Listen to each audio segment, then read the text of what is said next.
Hey guys, Sleepy Reader here. I'd like to do a run through of some comic books that I bought, I guess, a whole week and a half ago now. But I like other people's reviews when they're looking at comic books that are a bit older.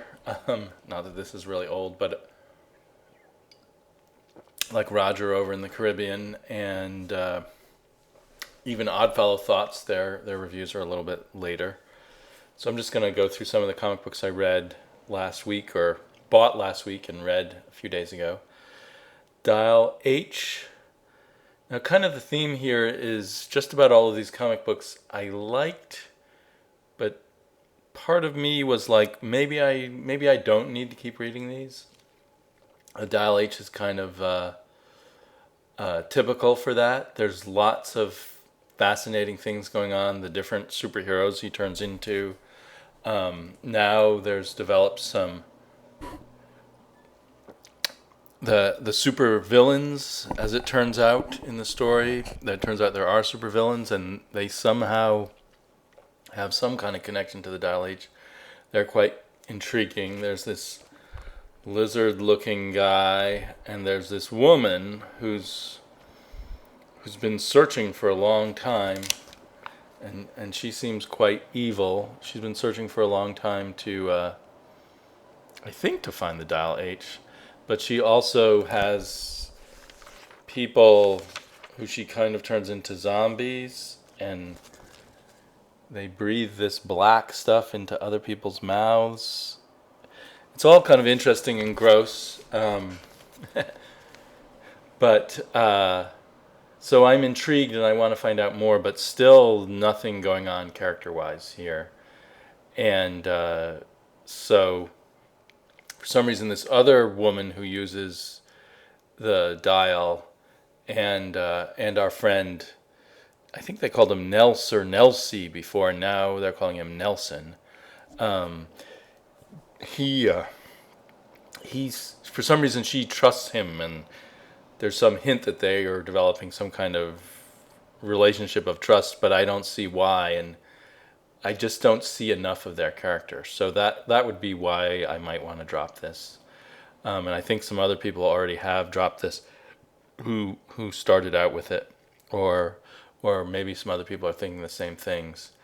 So, and I have this sense, this has kind of been a thing I've been on lately, this feeling of whether or not the artist and writer are able to collaborate. And I have a sense of the writer, who I know is brand new to comics, even though he's an experienced prose writer, maybe struggling and not getting the information out.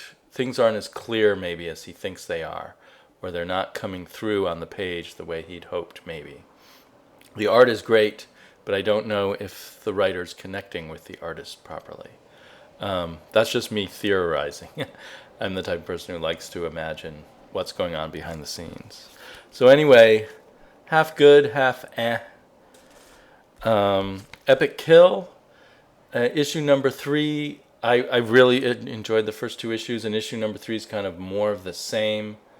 There is a bit of a twist at the end, so maybe there's something new coming, but there is kind of a feeling of of repetition, of it just kind of going on, and you're sort of like, let's get on with the story. Is there more story? There's been hints, but maybe not enough. I think this is only 6 issues, and we're 3 issues in. But cool cover, still great art, great action scenes, and the twist at the end, the hint at a twist at the end is interesting. These Image comics are still great value for your money, high quality, even thicker paper than the other comics use, and high page count, few if any ads. I guess 1 or 2 ads for their own comics. At the end there's kind of bonus pictures of our heroine. So that's all good. I think that looks like an alternative cover to me. Very similar color scheme and everything to the front cover. Anyway, so I'm definitely sticking with this through the 6 issues. It's worth seeing how it goes, and it's a fun ride no matter what. But it is sort of I did question myself. Well, should I really continue it? Spend another $9 to get the rest of the story, and I will. But I'm a little leery as to whether it'll turn out to be worth it. Earth 2, I've been on the fence about Earth 2 a little more than other people all along. The art keeps getting better, and the I think the color and the art together are really just wonderful superhero artwork. The artist is Nicola Scott. The colorist is two colorists here, Alex Sinclair and Pete Pantazis. Anyway, I really enjoy the art, and I think that as I'm realizing more and more, the colorists just have a lot more to do with whether I enjoy a comic book now than they may have once had. Story-wise, we continue to get these kind of gods or godlike beings. In this story, the power of Earth, coming to our heroes and giving them power and giving them a little lecture, and that's just, to me, not a very exciting origin of a superhero. But there was, this cool scene with the Flash and Hawk Girl having a little battle. I'd like to know more about Hawk Girl. She's the only one whose costume I half like. The costume designs here are a little lame. The Flash being the really bad one. And we learned that our big bad is the Rot. And the Rot is going to be, I'm going to give it away. Everyone else has talked about it. And the Rot is going to be some version of Grundy, of Solomon Grundy. So my apologies for spoiling things here. Couldn't stop myself. And that's kind of cool, although I'm a little over-rotted already with Animal Man, and I'm not even reading Swamp Thing, which I keep planning to read, but I keep feeling like, I don't really want more rot. But I don't know. I'm definitely sticking with this. I just have those little reservations. Where's Mr. Terrific? There was a really cool scene with Mr. Terrific in issue 2, and now that's gone. How long am I going to have to wait for that? Are we going to get... There were interesting little notes about these characters' personal lives. Are we going to get any of that? Or now that we've done a few pages of their personal lives, are we done with that and it's going to be pure superheroics? Not sure. I loved the first issue of World's Finest Huntress Power Girl for the relationship between this new version of Huntress and new version of Power Girl. Luckily for me, I had no connection with the previous Huntress and Power Girl, so I wasn't upset about them being replaced. But issue 2 felt a lot like Treading Water, and this issue 3 feels like even more Treading Water. And I still love the George Perez art, but the artist who does the flashbacks, I'm liking even less. It looks to me like a romance comic or something. Not to put down those of you who love romance comics, if any exist, but it's just too cute for me and doesn't really tell me a lot. Doesn't advance that relationship between the two main characters that I enjoyed so much. George Perez is still, in my mind, kicking ass here, doing really great superhero artwork. And the fight with the big bad guy is okay, but it just seems like the kind of bad guy you should fight for one issue and have it over with. But it's being stretched out and stretched out. And meanwhile, we're not getting much of anything else. I'm guessing that I'm giving this maybe just one more issue. The next issue has to get exciting or I'm going to let it slide. I'm buying a lot of comic books. I probably should be looking for things to cut. Danger Club is a lot better. The art and the writing are great. The coloring does bother me. It probably looks better electronically, so you're seeing it on a computer screen. But to me, it's just the coloring is too dark and too smudged over the artwork. But I went on about that before. There's a big revelation here that, as I think it was Beardo quite correctly said, comes too early. It would have had much more impact if we'd gotten to know things more for a few more issues before this big revelation that happens in this issue that kind of turns around a lot of what it seems is going on. And the bad guy who brings that revelation is someone that I barely know anything about. So it's a minor weakness. This is still a very good book, still worth getting, and I can't quite see where it's heading, and I hope it's heading somewhere really good. My one fear about this early sort of plot twist is, does the writer think he's running out of time? Maybe Danger Club's not going to be in print much longer. I hope I'm wrong on that, but these are interesting characters, cool ideas. Also, the twist in the revelation, there's just a few things I don't quite understand, and things that do feel a little rushed. But still good book. I'm guessing you can probably still pick up issue 1 and 2 and 3, and they're worth it. And then, Red Lanterns. I picked up Red Lanterns. Last month I picked up Red Lanterns for the first time. Issue 10, because it was a crossover with Stormwatch, which I had been following. Here's issue 10 of Stormwatch. I haven't picked up issue 11 of Stormwatch yet. I probably will, but I'm putting it off. I love this artist.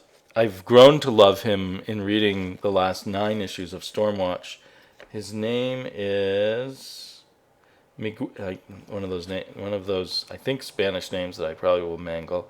Miguel Sepulveda.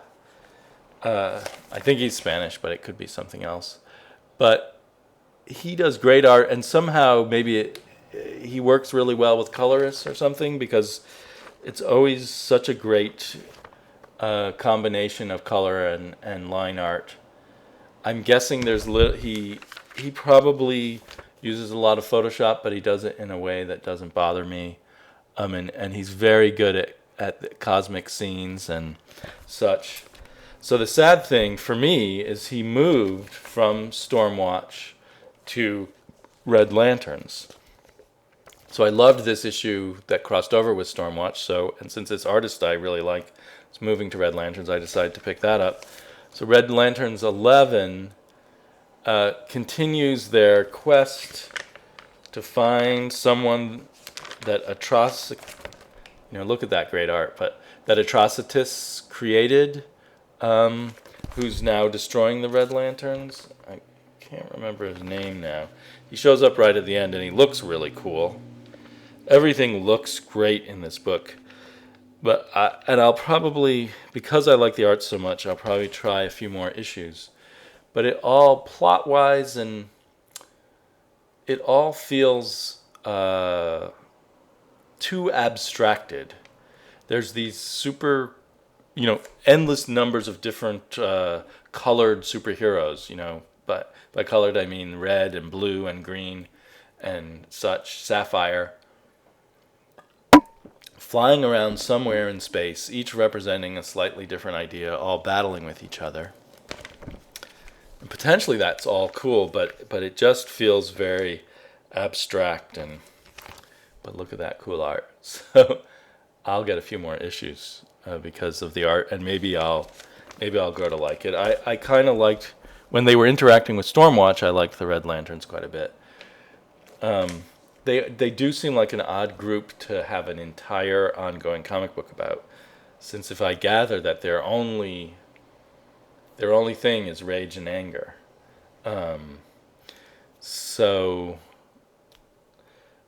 Since I haven't read any of the first 9 issues, I don't know whether they do stuff to make you interested in them as characters, or if it's just all about the cool outer space stuff. I have a similar problem with just the Green Lantern Corps, which I know a lot of people love, but to me, it's science fiction-ish, but it's not really good science fiction, because it doesn't feel like it could really happen in any way. It's just like magic, the way they get around the universe and stuff, and just all these endless cores and characters. I don't know. Maybe the Red Lanterns will help me get into it.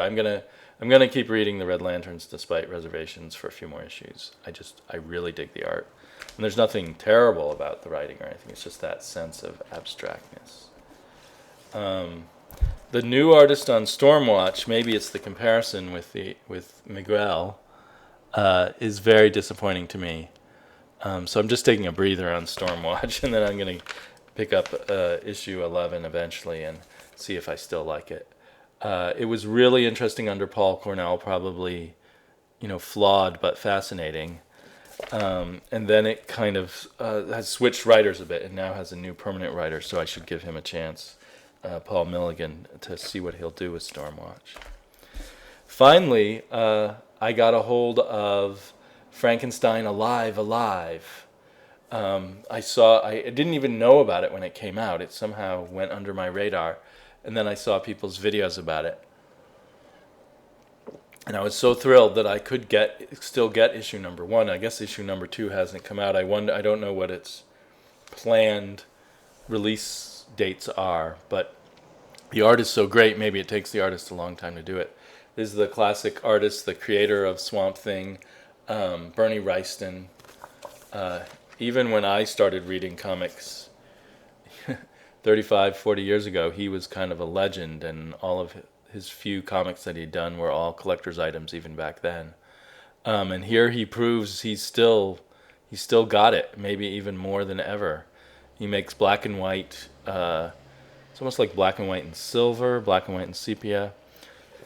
He makes it so luscious. You can look at this art over and over again. So it's one of the few comics that I've paid $3.99 for that I felt was totally worth it, and it's a black and white comic book. So can't wait for issue 2 to come out. It is a very good take on Frankenstein also. I think that it reminds me, visually it reminds me of the way Frankenstein looked in the old 1970s Marvel version of Frankenstein, which was done by Val Myrick, the art.